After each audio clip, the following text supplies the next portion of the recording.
प्रणमीय शिरसाणेमिं गुणरेण विभूषणं महावीरं बन्धुदय सत्ययुक्तं प्रणमीय शिरसाणेमिं गुणरेण विभूषणं महावीरं सम्मत्तरेण निलयं पैडिसमुकीर्तनं वोच्छं नमिदूर्णेमि चन्दम् असहाय परक्रमं महावीरं बन्धुदय सत्ययुक्तं ओघादेशं तवं वोच्छं नमो अरिहन्ताणं नमो सिद्धाणं नमो आयर्याणं नमो वच्छायाणं नमो लोये सवसाहुणं।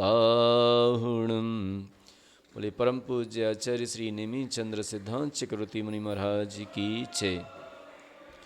परम पूज्य आचार्य गुरुवर श्री विराग सागर जी गुरुदेव की जय। परम पूज्य आचार्य गुरुवर श्री विनम्र सागर जी गुरुदेव की जय। द्वादशांग जनवाणी माता की जय।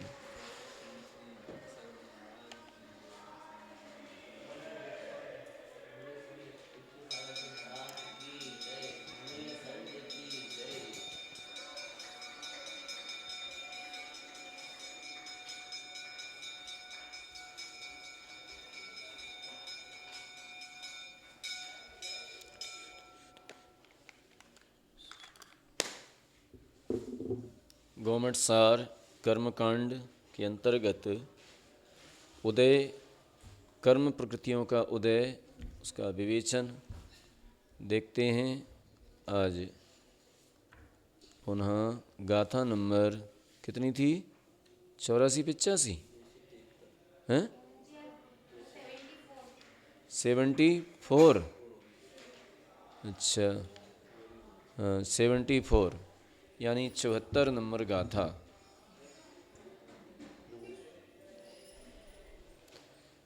कल अपन ने एक जिज्ञासा थी कि केवली भगवान के साता अथवा असाता का उदय होने पर भी उन्हें साता असाता का दुख अनुभव नहीं होता है, तो ऐसा क्यों?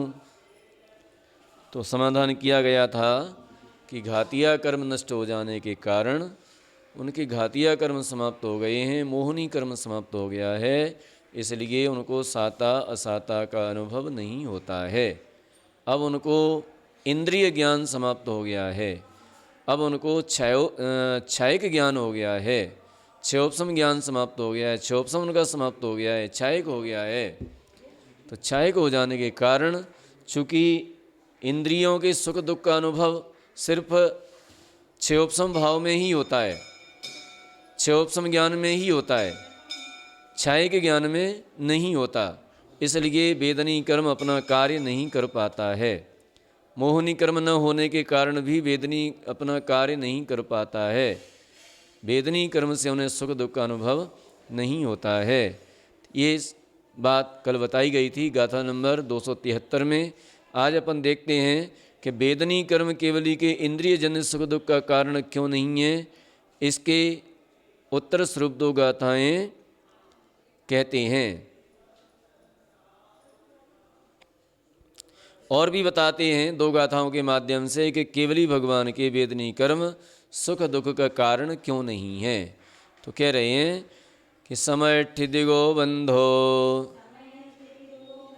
समय ठिगिदोग बंधो, साधसुदय पिगो जदो तस् तेण असाधुसुदो, तेण असाधुसुदो साधस्वरूपेण परेणमदि, साधस्वरूपेण परेणमदि। एक बार पढ़ लीजिए इसको।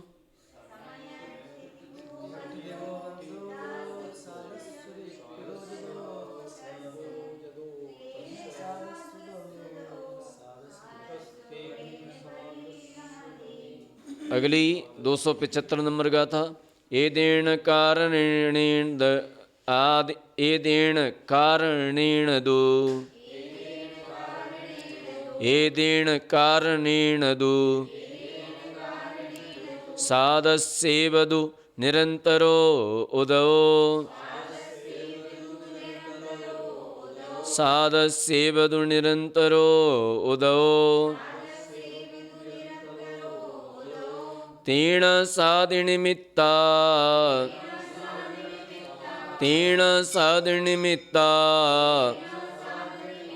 परिसहाजिणवरेण थी परिसहाजिणवरेण थी। पढ़ लीजिए, पढ़िए एक बार इसको।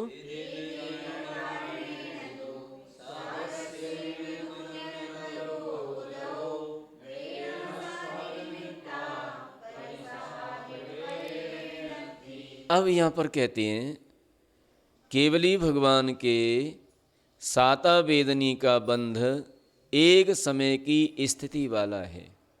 ठीक है, केवली भगवान के साता वेदनी का बंध कितने समय का होता है? एक समय वाला होता है। और एक समय वाला होता है, अतः उदय रूप भी है, क्योंकि उसी समय बंध हुआ और उसी समय उदय में आ जाता है। ठीक है ना, जिस समय बंध हुआ और उसी समय उदय आ गया उसका। तथा केवली के असाता वेदनी का उदय साता रूप से परिणत होता है। अब वो असाता वेदनी कर्म है, वो भी साता रूप से परिणमित कर जाता है। ठीक है, जो असाता वेदनी कर्म है वो भी साता रूप में परिणमित हो जाता है। तो एक तो साता आ रहा है, माने बंद हो रहा है साता का, और असाता भी साता रूप में हो गया, और पहले का साता चल रहा है। अब सारा का सारा साता साता मिल गया। अब क्या हो उसमें? अब परिचय नहीं हो पाती, उपसर्ग नहीं होता उनके ऊपर किसी प्रकार का, कोई शारीरिक व्याधा नहीं होती उनको, है ना। तो ये सारे अब उनको नहीं होते हैं। उधर अपने आत्म सुख में भी वो विद्यमान है, उन्हें आत्म सुख भी प्राप्त हो चुका है। तो अब उन्हें चारों तरफ से जो कुछ भी दिखाई दिया सुख ही सुख दिखाई दे रहा है। अब दुख हो तब तो अपन को लगे कि हाँ उनको साता साता असर कर रहा है। उधर तो आत्मा आनंद में लीन है भी, उधर पूरा पूरा का पूरा साता हो रहा है, साता वेद नहीं है, महसूस ही नहीं हो पाता है। तो कहते हैं कि केवली के निरंतर साता का ही उदय है, अतः असाता के उदय से होने वाले क्षुधा, पिपासा, शीत, उष्ण, दंश, मशक, चर्या, सैया, निषद्या, रोग, तृण, स्पर्श और मल परिचय नहीं होते। और ये सारे परिचय नहीं होते क्योंकि ये सारे परिचय होते हैं असाता के उदय में। तो ये सारे परिचय भी गए, है ना, उपसर्ग भी गए, तो ये सब कुछ उनको नहीं होते हैं। ठीक है, तो केवली भगवान के अनंत गुणी हीन अनुभाग शक्ति वाली असाता का उदय है। अब मान लीजिए असाता का उदय उनका है तो कैसा है? अनंत गुणी शक्तिहीन। प्रत्येक समय उस असाता वेदनी की अनंत गुणी शक्तिहीन हो रही है, तो वो तो ना के बराबर हो गया। जैसे कि कोई रस्सी को जला दिया जाए, मजबूत रस्सी है, उसको जला दिया जाए, उसे हाथी बांध दो, कितनी देर टिकेगा? बंधने में टूट जाएगी वो, तो उसका कोई अस्तित्व ही नहीं है। तो अनुभाग शक्ति वाली असाता का उदय है, क्योंकि पूर्व में अनेक अनुभाग कांडकों के द्वारा असाता वेदनी की अनुभाग शक्ति क्षीण की जा चुकी है, और मोहनी की सहायता का भी अभाव हो गया है, और मोहनी कर्म ने भी अपना साथ छोड़ दिया है, क्योंकि मोहनी कर्म स्वयं नष्ट हो चुका है। ठीक है, उधर तो असाता का उदय आ भी रहा है, तो बिल्कुल अनंत गुणी शक्ति से हीन आ रहा है, और जो है निरंतर साता का उदय है। अब वो असाता भी साता रूप में हो जाता है, और मोहनी कर्म ने अपना साथ छोड़ दिया है, मोहनी कर्म स्वयं नष्ट हो गया है। तो फिर वो असाता अथवा साता अपना कार्य आखिर कैसे करे?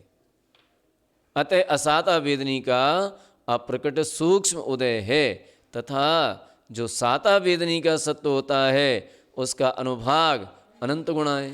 जो साता वेदनी उसका जो अनुभाग शक्ति मन उसमें शक्ति है, फल देने की शक्ति है, वो अनंत गुणी बढ़ती जा रही है। साता वेदनी की स्थिति की अधिकता साता वेदनी की स्थिति की अधिकता संक्लेश से एवं अनुभाग की अधिकता विशुद्धता से होती है। अतः श्रेणी में विशुद्धता विशेष होने से उत्कृष्ट अनुभाग बंध सूक्ष्म संप्राय के चरम समय में होना है। फिर उसी अघातित अनुभाग का सत्व केवली के भी पाया जाता है। ये धवला पुस्तक 12 का रेफरेंस है। इस प्रकार केवली के साता वेदनी का अनुभाग सत्व व उदय अनंत गुणा होता है। अतः जो असाता का उदय है वह भी उदयागत अनुभाग युक्त साता वेदनी के द्वारा प्रतिहत हो जाता है, प्रतिहत हो जाता है, मन इसके द्वारा नष्ट कर दिया जाता है।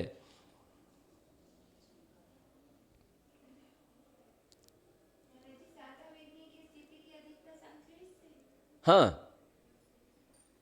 वह भी उदयागत अनुभाग युक्त साता वेदनी के द्वारा प्रतिहत हो जाता है। देखो, अब आपने कहा कि साता वेदनी की स्थिति कैसे पड़ती है? संक्लेशता से। और अनुभाग कैसे बंद होता है? विशुद्धता से। साता वेदनी में अनुभाग कैसे बढ़ेगा? विशुद्धता से। और स्थिति कैसे बढ़ेगी? संक्लेशता से। देखो, इसका हम उदाहरण दे देते हैं आपको। साता वेदनी की उत्कृष्ट स्थिति कितनी है? 20 कोड़ा कोड़ी सागर, इतनी ही ना? 20 कोड़ा कोड़ी सागर। अब 20 कोड़ा कोड़ी सागर का बंध किसको होता है? सम्यक दृष्टि को कि मिथ्या दृष्टि को? हैं? मिथ्या दृष्टि को, मिथ्या दृष्टि को। क्योंकि अंतः कोटा कोटि सागर से अधिक जितना भी बंध होता है वो सब मिथ्या दृष्टि को होता है, चाहे कोई सी प्रकृति हो। ठीक है? अंतः कोटा कोटि सागर से अधिक बंध होता है। अंतः कोटा कोटि माने एक कोड़ा कोड़ी सागर से ऊपर जितना भी बंध होता है सब मिथ्या दृष्टि को होता है। हाँ, सम्यक दृष्टि को होता ही नहीं है। सम्यक दृष्टि को जो बंध होता है, स्थिति बंध होता है, वो अंतः कोटा कोटि सागर का ही होता है। अंतः कोटा कोटि सागर का होता है, इससे अधिक नहीं होता। हाँ, चाहे वो कोई सी प्रकृति हो, चाहे साता वेदनी हो, चाहे असाता वेदनी हो, चाहे अब वो तो आहार के दुई के तो बंद होगा ही नहीं उसका, तो इससे अधिक क्योंकि वो तो स्वयं ही सम्यक दृष्टि है। ठीक है ना? तो ये तो उसकी स्थिति तो अलग हो गई। तो इस तरह से मिथ्या दृष्टि को जितना भी बंद होता है वो एक कोटा कोटि सागर से ऊपर होगा। कभी अंतः कोटा कोटि भी होता है मिथ्या दृष्टि को। मिथ्या दृष्टि को तो हो सकता है, अंतः कोटा कोटि भी हो सकता है। क्योंकि जो प्रायोगिक लब्धि होती है ना, प्रायोगिक लब्धि, उस प्रायोगिक लब्धि में अंतः कोटा कोटि हो जाता है, अभव्य को भी, लेकिन इससे कम नहीं होगा अंतः कोटा कोटि से। तो ये आगे समझ में, ये आपको नया पॉइंट मिल गया कि सम्यक दृष्टि को जितना भी कर्म का बंध होता है अंतः कोटा कोटि के अंदर ही होगा, इससे अधिक नहीं होगा। तो अब समझ लो, अंदाजा लगा लो कि मिथ्या दृष्टि को संक्लेशता अधिक है या सम्यक दृष्टि को? मिथ्या दृष्टि को। अधिक बंध किससे हो रहा है? स्थिति कैसे पड़ रही है? संक्लेशता से। ठीक है ना? पूर्व में बताया था, हमने भी बताया था, और कि 3 आयु को छोड़ करके, है ना, 3 आयु को छोड़ करके, कौन कौन सी? देव, मनुष्य और त्रियंच। 3 आयु को छोड़ करके शेष जितनी भी कर्म की प्रकृतियां हैं, इनमें जघन्य स्थिति बंध विशुद्धता से होता है और उत्कृष्ट स्थिति बंध संक्लेशता से होता है। स्थिति बंध या स्थिति बंध की बात है। और 3 आयु हैं, उनमें उत्कृष्ट बंध विशुद्धि से होता है और जघन्य बंध संक्लेशता से होता है। उल्टा हो जाता है। नरक आयु है, नरक आयु का उत्कृष्ट बंध संक्लेशता से होता है और जघन्य बंध विशुद्धि से होता है। तो इनमें डिफरेंस है सब में, ठीक है ना, कर्म के बंध में। अरे नरक में विशुद्धि, नरक आयु का बंध कहाँ होता है? किसको होता है नरक आयु का बंध? किसको होता है? अरे किसको होता है नरक आयु का बंध? किसको होता है? त्रियंच और मनुष्यों को। नारकी को होता है क्या? फिर तो नारकी को क्यों बात करते हैं? नारकी की, नारकी थोड़ी करता है नरक आयु का बंध। मनुष्य और त्रियंच करते हैं, और मनुष्य और त्रियंचों को संक्लेशता और विशुद्धता होती है, ठीक है। तो ये स्थिति बनती है। और अनुभाग, अब अनुभाग में आ जाओ। शक्ति, शक्ति कैसे पड़ती है? तो जो प्रशस्त प्रकृतियां हैं, जो पुण्य प्रकृतियां हैं, जो शुभ प्रकृतियां हैं, उनमें अनुभाग शक्ति विशुद्धता से पड़ती है, और पाप प्रकृतियों में अनुभाग शक्ति संक्लेशता से पड़ती है।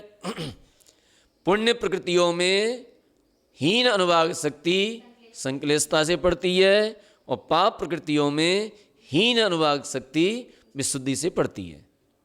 इन बातों का अपन खूब अच्छी तरह से ध्यान रखेंगे तो ये सब अपने आप समझ में आता जाएगा। हाँ, अनुभाग बंध बताया था हमने, समय बताया था। हाँ, तो इस तरह से केवली भगवान को वहाँ पर केवल साता का उदय इतना तीव्र है, उनका इतना तीव्र है कि असाता का वहाँ पर कोई अस्तित्व नहीं बचा है।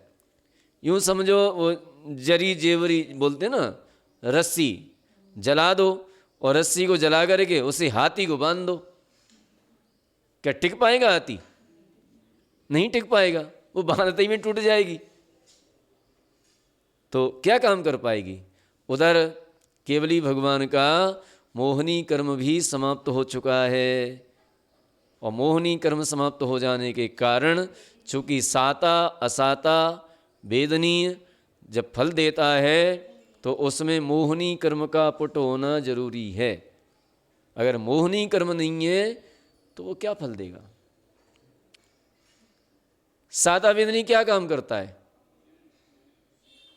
क्या काम करता है? साता वेदनी क्या काम करता है? साता वेदनी के उदय में वस्तुएं जुटती हैं हमारे पास, ठीक है, वस्तुएं आती हैं, इंद्रियों के सुखों के जन्य, इंद्रिय सुखों के जन्य वस्तुएं हमारे पास एकत्रित हो जाएंगी। बढ़िया से एसी मिल जाएगा, कूलर मिल जाएगा, बढ़िया गद्दा मिल जाएगा, पलंग मिल जाएगा, बढ़िया मकान मिल जाएगा, गाड़ी मिल जाएगी, और खूब अच्छी तरह से शरीर भी सुंदर मिल जाएगा, स्वस्थ मिल जाएगा, हैं? अब वो अलग बात है, वो अलग बात हो गई। हाँ, तो पुण्य प्रकृति साता पुण्य प्रकृति हो गई। हाँ हाँ, तो शरीर स्वस्थ मिलेगा, शरीर में कोई, आप उससे पुण्य का अनुभव, उस साता वेदनी से आपको सुख का अनुभव हो रहा है कि नहीं हो रहा है? हो रहा है ना। तो शरीर में, तो शरीर में ही तो हो रहा है अनुभव। उसका अनुभव कहाँ हो रहा है? शरीर में हो रहा है, इंद्रियों में हो रहा है, तो उसका है कि नहीं? अब अभी अभी बता देते हैं, रुक जाओ, हैं, घबराओ नहीं, तो सब बता देते हैं। तो अब वो साता वेदनी काम कर रही है, और साता वेदनी आई उदय में, साता वेदनी का उदय चल रहा है, और हम छोड़ छाड़ के बैठ गए, हमें निकल लेने, आराम से शांति से बैठ गए। और साता वेदनी क्या कर लेगा? अब मोह ही नहीं है तुम्हें उससे, शरीर से कुछ लेना ही देना नहीं है, अब वो क्या कर पाएगा अपना काम? कुछ नहीं कर पाएगा, चला जाएगा। वस्तु तो ला के रख दी, शरीर भी सुंदर दे दिया, शरीर भी स्वस्थ दे दिया, शरीर में पूरी स्वस्थता है, तुम आराम से घी पियो, खूब मिठाई खाओ, लेकिन हमने त्याग ही कर दिया मिठाई का। अब क्या कर लोगे? अब क्या कर लेगा साता? क्या कर लेगी पुण्य प्रकृति?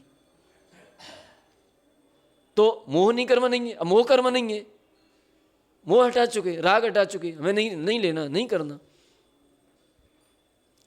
अब क्या कर लेगा साता वेदनी? कुछ नहीं कर पाएगा। तो अरिहंत भगवान का मोह नष्ट हो चुका है, अब क्या कर लेगा साता वेदनी? अब अनुभव नहीं होता उन्हें साता असाता का। अब आए साता वेदनी असाता वेदनी, बोले वस्तु तो मिल गई, पुण्य प्रकृति से वस्तु मिल गई है ना, वस्तु तो मिल गई, अन्य अन्य पुण्य प्रकृतियों से मिल गई, लेकिन शरीर में डायबिटीज हो गई और खाओ रसगुल्ला, कैसे खाओगे? कोलेस्ट्रॉल बढ़ गया और खाओ घी की चीज़, कैसे खाओगे? तो वहाँ साता वेदनी नहीं है, असाता का उदय आ गया, वस्तु तो मिल गई, असाता का उदय आ गया। अब तुम उसका अनुभव नहीं कर पाओगे, उस वस्तु को इंद्रियों के द्वारा नहीं भोग पाओगे। ठीक है, डल्लप के गद्दा में लगे बढ़िया और आराम से मस्त सो, लेकिन हाँ नींद तो ठीक है, अब पैर में ऐसी चोट लग गई कि आगे जो है वो बाबे तखत पे लेटना पड़ेगा, शरीर में ऐसी व्याधि हो गई कि तखत पे लेटना पड़ेगा और पैर लटक जाएंगे नीचे, उससे वजन और लटका देंगे। अब क्या करोगे? और बगल में गद्दा बिछा है, नौकर जो गद्दा पे सो रही और तुम बाबा तखत पे लटके। तो पुण्य प्रकृति तो है, लेकिन साता नहीं है, साता वेदनी का उदय नहीं है। अब करो क्या करोगे? कभी कभी नींद भी नहीं आती है, कभी कभी कोई टेंशन है, तो साता का उदय, अब क्या कर लोगे? तो इस तरह से मोहनी कर्म। अच्छा, साता असाता दोनों मोहनी कर्म के ऊपर डिपेंड है। अगर तुम्हारे अंदर मोहनी कर्म नहीं है, राग नहीं है, द्वेष नहीं है, तो क्या करेंगे जी? क्या करेंगे? देखो, अब थोड़ा सा अपन थोड़ा सा विषय से हट करके अपन देखते हैं, समय सार अपन पढ़ेंगे ना, समय सार, तो उसमें एक चैप्टर आता है चेतना।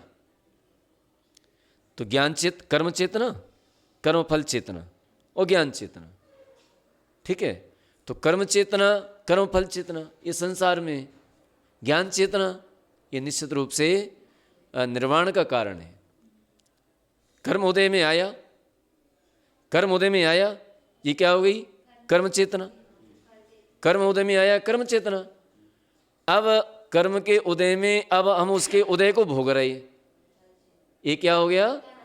कर्म फल चेतना। कर्म उदय में आया, कर्म ने अपना फल दिया, हम भोग ही नहीं रहे, हम शांति से बैठे हैं। मैं तो ज्ञाता दृष्टा हूँ, मैं तो ज्ञान स्वभावी हूँ। अब क्या हो गया? ज्ञान चेतना।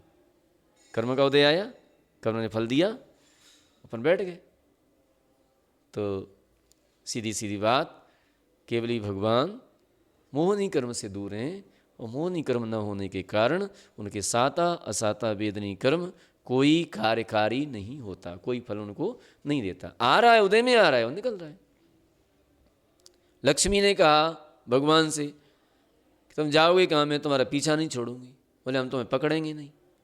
तो आने से पहले रत्नों की वृष्टि हो गई, तब भी उन्होंने हाथ नहीं लगाया एक भी रत्न से। ठीक है, छोड़ करके चले जाएंगे, राज्य मिला, वैभव मिला, सब कुछ मिला, उसमें भी विरक्त रहे। फिर वो छोड़ करके चले गए, जंगल में चले गए। जंगल में चले गए, बोले तुम जहाँ जाओगे छोड़ करके चले जाओ, तुम जहाँ जाओगे हम वहाँ पहुँच जाएंगे। तो जिस घर में हार करने गए वहाँ रत्न वृष्टि हो गई, वहाँ भी लक्ष्मी पहुँच गई। तो बोले हमें तब भी कोई लेना देना नहीं। बोले हम केवल ज्ञान कर लेंगे। बोले कर लो, केवल ज्ञान कर लिया। बोले हम कमल वन के नीचे बैठ जाएंगे। वो कमल वन के नीचे बैठ गई। बोले तू कमल वन के नीचे बैठ जाएगी, हम तुझसे भी ऊपर उठ के चले, तुझसे भी ऊपर बैठेंगे। बोले ठीक है, अब तुम चलोगे तो सही, तो चलोगे तो सही, तो ठीक है चलोगे, तुम कमल वन के नीचे पैर के नीचे पैर कहाँ रखोगे? तो ठीक है, वो आ जाएगी, हम 4 अंगुल ऊपर रखेंगे पैर। तो लक्ष्मी को जितना ठुकर आता है, पुण्य को जितना ठुकर आता है, पुण्य उतना ही पीछा करता है, और जितना पुण्य को जो है समेटता है, उतना ही पुण्य उससे दूर भागता है, उतनी लक्ष्मी उससे दूर भागती है। तो केवली भगवान के इतना तीव्र पुण्य है कि उनका पुण्य तब भी उनको सुख दुख का कारण नहीं होता, साता वेदनी असाता वेदनी दुख का कारण नहीं होता। यहाँ पर एक शंका और करते हैं। कोई कहता है कि साता वेदनी असाता रूप परिणत होती है, साता वेदनी असाता रूप परिणत होती है, ऐसा क्यों नहीं कहते? है ना, ऐसा भी तो होता है कि साता वेदनी कर्म है, वह साता रूप भी तो परिणमित होता है, तो ऐसा क्यों नहीं कहते? समाधान, साता की स्थिति बंध 2 समय का नहीं है। साता का स्थिति बंध 2 समय का नहीं होता। साता का स्थिति बंध कितने समय का होता है? 1 समय का नहीं है, किंतु उदय रूप एक समय वाला है। साता वेदनी का बंध एक समय का होता है। उस समय कहाँ पर? केवली भगवान के। अन्यथा अब एक समय वाला है, अन्यथा कहने पर असाता के बंध का प्रसंग आता है, किंतु वह संभव नहीं है, क्योंकि उदय रूप एक समय की स्थिति लिए हुए बंधने वाली साता की पूर्व समय में सत्ता ही नहीं है। अब क्या है ना कि साता रूप परिणमित जब हो जब वह सत्ता में टिके, और बंद हुआ उदय में आ गई, बंद हुआ उदय में आ गई, टिके तब तो उसका कुछ हो। क्योंकि जो संसार अवस्था में कर्मों की स्थिति होती है वह एक आवधि तक उसका कुछ भी नहीं होता है। नहीं, उसकी कोई आवादा नहीं है। द्रव्य आया और एक आवली तक उसका कुछ भी नहीं होगा, एक आवली तक वैसा का वैसा ही पड़ा रहेगा। और एक आवली के बाद ये 10 करण प्रारंभ होते हैं। उपसम होता है, निदत्ति होती है, निकाचित होता है, उत्कर्षण होता है, अपकर्षण होता है, संक्रमण होता है। अब एक आवली का वहाँ तो एक ही समय का बंद है, तो उसमें होगा क्या? कुछ नहीं होगा। आया गया आया गया आया गया, ये चल रहा है। इसे कहते हैं ईर्यापथ आश्रव। ईर्यापथ आश्रव, आ रहा है और जा रहा है, बस, और कुछ नहीं है इसमें। तो जब वो टिके तब तो उसमें कुछ हो, अब टिक ही नहीं रहा है तो फिर वो सात रूप असात रूप परिणमित कैसे होगा? तो एक समय की स्थिति लिए हुए बनने वाली साता की पूर्व समय में सत्ता ही नहीं है, अतः साता का असाता रूप स्तवक संक्रमण संभव नहीं है। इसका स्तवक संक्रमण भी नहीं हो सकता। स्तवक संक्रमण का मतलब होता है कि, नोट कर लीजिए आप लोग, स्तवक संक्रमण का मतलब होता है स्तिबुक, स्तिबुक। हाँ, इसका मतलब ये होता है कि उदयावली में जिस समय कर्म उदय में आ रहा है उस समय परिणाम के वसात, उस समय परिणाम वसात अन्य प्रकृति के द्रव्य को अन्य प्रकृति रूप कर देना, अन्य प्रकृति के द्रव्य को अन्य प्रकृति रूप कर देना, ये स्तिबुक संक्रमण कहलाता है। अन्य प्रकृति रूप कर देना। जैसे उदाहरण लिखिए, जैसे हमारे चींटी देख के आया करो, ये चींटी, हमारे सत्ता जो है, कितनी गति की सत्ता है हमारे अंदर अभी वर्तमान में? चारों गतियों की सत्ता है, लेकिन उदय रूप कौन सी प्रकृति है? मनुष्य। शेष 3 सत्ता में है, उदयावली में भी है, लेकिन जैसे ही मनुष्य गति का उदय होता है तो 3 जो गतियां हैं, 3 गति का द्रव्य है, वो सारा द्रव्य स्तवक संक्रमण के द्वारा मनुष्य गति रूप परिणमित हो जाता है। ठीक है? जैसे और दूसरा उदाहरण लिखिए, जैसे मान लीजिए कोई उपसम सम्यक दृष्टि है, कोई जीव है जिसने उपसम सम्यक दर्शन प्राप्त किया है, तो उपसम सम्यक दर्शन प्राप्त करने पर उसकी उदय में मिथ्यात्व का द्रव्य तो है नहीं है वर्तमान में।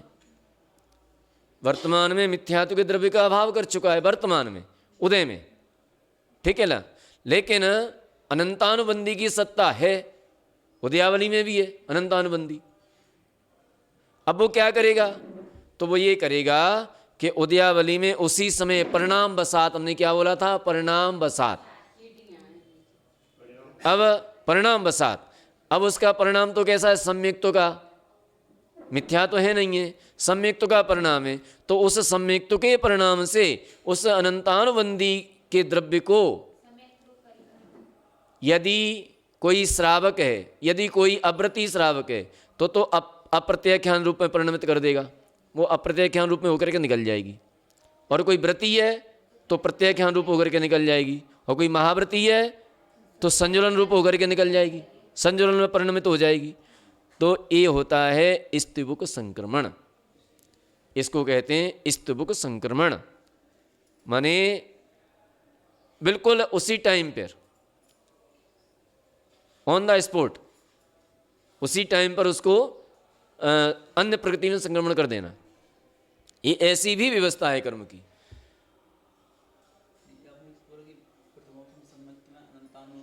अनंतानुबंधी को, उदयावली में अनंतानुबंधी का द्रव्य है, तो उस द्रव्य को जैसे ही उसका उदय का नंबर आता है, तो जैसे ही उदय का नंबर आया तो उस अनंतानुबंधी के कर्म को, अनंतानुबंधी के द्रव्य को प्रत्याख्यान रूप, अप्रत्याख्यान रूप और संजन रूप कर देता है, तो निकल जाती है साइड से।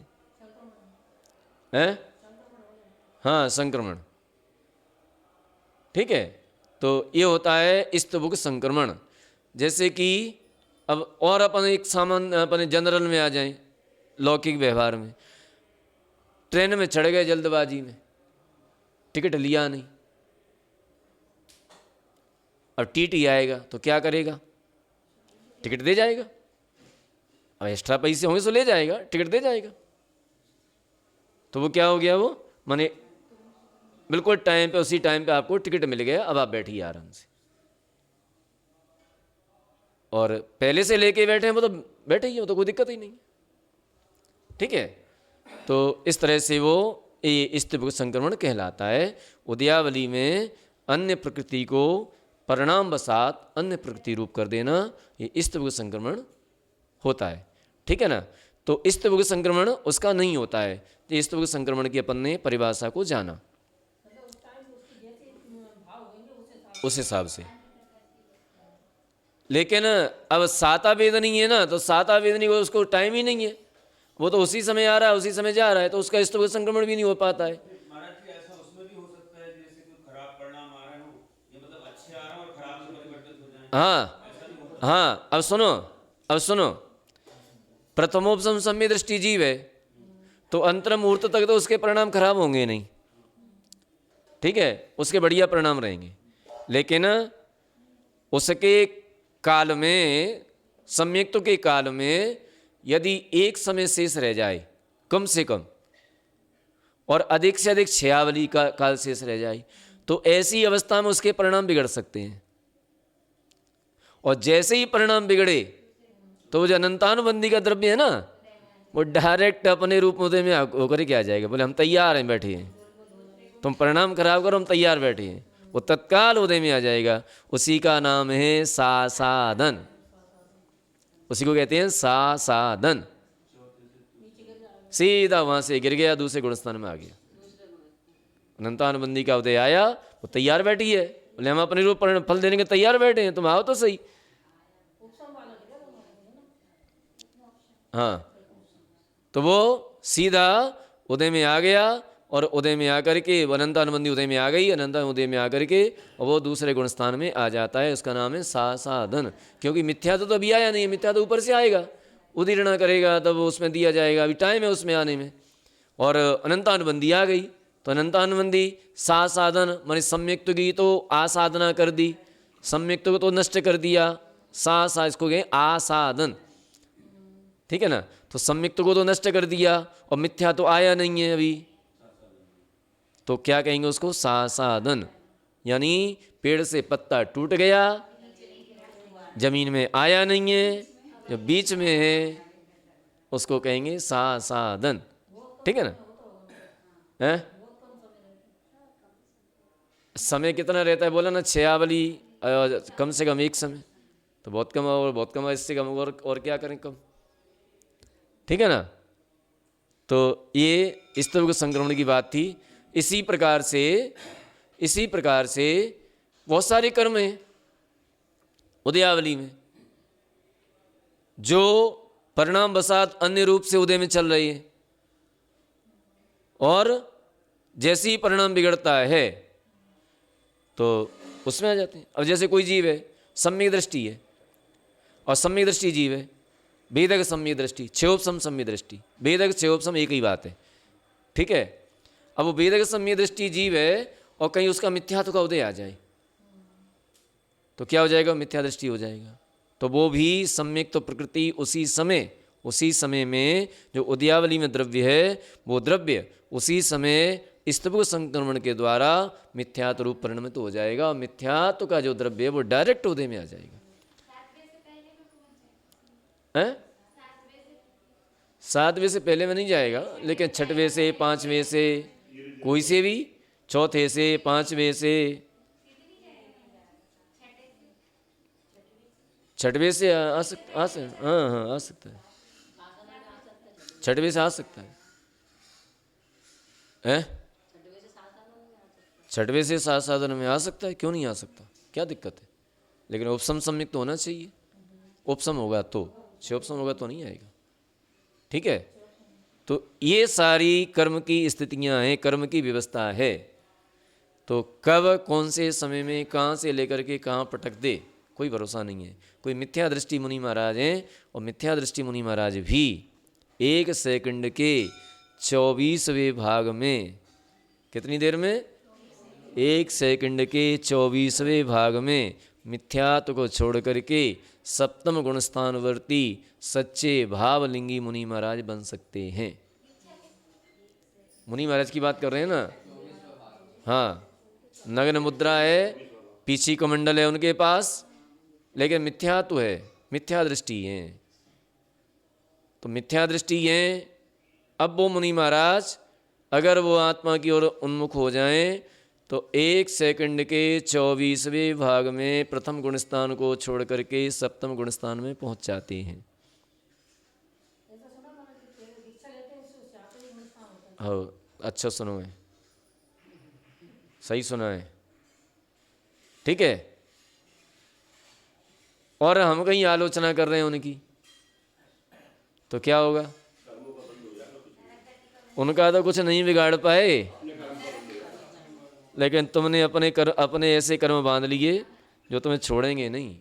इसलिए हम तो जो जहाँ तक कह देते हैं, मुनि महाराज को देखियो, उनके पास नोटों की गड्डियाँ पड़ी हैं, खूब सारा सोना पड़ा है, खूब महिलाएं बैठी हैं, तब भी निंदा नहीं करियो उनकी।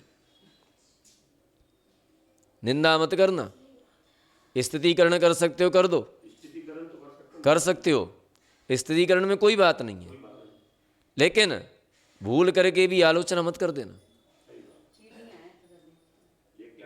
क्योंकि तो भरोसा नहीं है परिणाम का, कब कौन सा परिणाम बन जाए। उनका परिणाम समझ गया, वो तो 7वें गुणस्थान पहुंच गए, हम उनकी आलोचना कर रहे हैं, क्या होगा? इसलिए समझ जाना। हाँ हाँ, स्थिरीकरण कर दो, तुम्हारा भी भला, तुम्हारे सम्यक दर्शन का पालन हो जाएगा, उनकी जीवन सुधर जाएगा। स्थिरीकरण कर दो। वो अच्छा, क्या नाम, प्रमाण सागर जी महाराज एक बार सुना रहे थे कोई ऐसी कोई घटना कि खजुराहो में कोई मुनि महाराज थे। अब मुनि महाराज थे तो वो कभी कभी घास पे लेट जाते थे,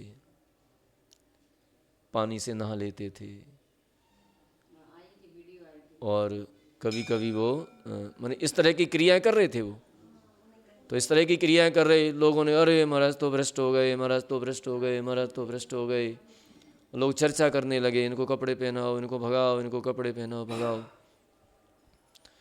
तो कोई महाराज उनके पास गए, शायद प्रमाण सागर जी गए या कोई गए, तो फिर उन्होंने कहाँ, कोई वैद्य जी गए थे, वैद्य जी गए थे कोई। हाँ हाँ, सुनो सुनो, हाँ हाँ, अब सुनो हम बता दे रहे हैं। हाँ, तो अब उनसे जाकर के पूछा महाराज से कि महाराज आप ऐसा क्यों कर रहे हो। शायद वो टीकमगढ़ के थे, सुरेंद्र पठा। उन्होंने जाकर के पूछा कि महाराज आप ऐसा क्यों कर रहे हो, ये क्रिया अपन को नहीं करना चाहिए, ये मुनि महाराज, ये मुनि धर्म के विरुद्ध है। तब उन्होंने बताया, मुझे होती है, क्या नाम है, पहले रोने लगे हैं, दाह दाह दाह, जिसमें पूरे शरीर में जलन पड़ती है, ऐसा लगता है कि आग लग गई है शरीर में, इसको दाह बोलते हैं। अब ऐसी अवस्था में वो मरीज ये चाहता है कि मेरे ऊपर कोई ठंडी चीज़ लगा दी जाए।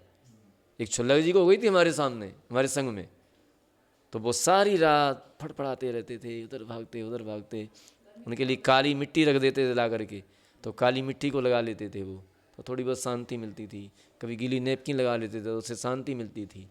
तो दाह हो गई थी उनको, तो दाह हो गई थी। अब दाह में फड़फड़ाते, अब ये तो किसी ने पूछा नहीं महाराज क्या बात है, क्या परेशानी है आपको, क्यों आप ऐसा कर रहे हैं, ये तो किसी ने पूछा नहीं। बस महाराज भ्रष्ट हो गए, बस महाराज को कपड़े पहनाओ, ये तो इसका तो ठेका ले रखा है लोगों ने कपड़े पहनाने का, तो उसके लिए तो लोग तैयार हैं। लेकिन उनसे जाकर के नहीं पूछा, तब वैद्य जी ने उनका उपचार किया, उस दाह का उपचार किया गया, वो ठीक हो गए, और ठीक होकर के वो अपनी बढ़िया चर्या का पालन करने लगे, जो मुनि धर्म की चर्या होती है, उन्होंने पूरा उपचार किया उसका।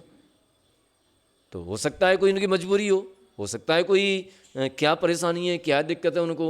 एक महाराज अकेले थे, अब हमने पूछा जाकर, हम तो ब्रह्मचारी थे, हमने महाराज आपके लिए नहीं रहना चाहिए, हालांकि हमने पूछा बड़े विनय के साथ पूछा था, बड़े आराम से पूछा था उनसे। बोले हम क्या करें, तुम दीक्षा ले लो, हम 2 हो जाएंगे। हमारे महाराज ऐसा तो संभव नहीं है अभी।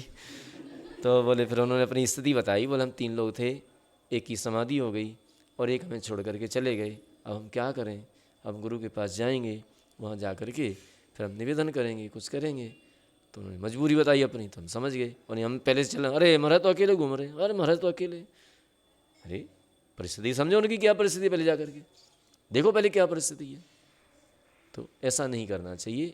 तो ये कर्म की स्थितियाँ हैं, कर्म हैं, एक समय में कर्म कहाँ से कहाँ लेकर के पटक दे, कहाँ सम्यक दृष्टि बैठा है और कहाँ दूसरे समय में उसको मिथ्यात्व में पटक दे, कहाँ सम्यक दृष्टि बैठा है, कहाँ दूसरे समय में साधन में पटक दे। इसलिए इनका उदय आता रहता है। तो यहाँ पर वही बात चल रही है कि केवल ही भगवान के और उसका स्तव संक्रमण भी नहीं हो सकता। दूसरी बात यह है कि 11 जने साता वेदनीय शेषाह, अरिहंत भगवान के भी 11 परिचय कहे हैं, है ना, तत्वार्थ सूत्र में। और वेदनीय शेषा, तो वेदनीय से शेष परिचय होते, तत्वार्थ सूत्र के इन सूत्रों के अनुसार वेदनीय कर्म के निमित्त से होने वाली 11 परिचय केवली के होती हैं। ऐसा जो कहा गया है उसका कारण यह है कि यद्यपि असाता वेदनी का उदय केवली के पाया जाता है, अतः उसके कार्य रूप परिसयों का होना मात्र उपचार से कहा है, मुख्य रूपेण तो केवली के परिचय का अभाव ही है।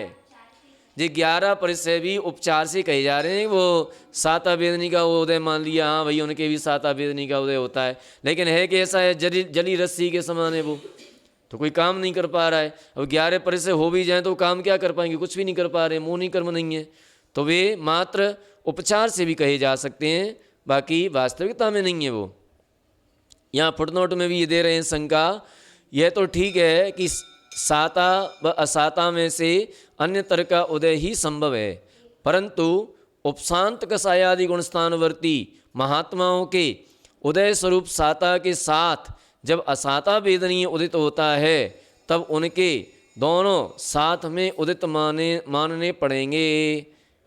तो इसका भी कारण यह है कि संयोग केवली तक के सब जीवों के असाता का उदय संभव है। ये गोमटसार कर्मकांड 271 नंबर गाथा तथा ईर्यापथ आश्रव तत्व को परिप्राप्त नवबद्ध साता तो उदय रूप ही होने से नित्य उदित ही है।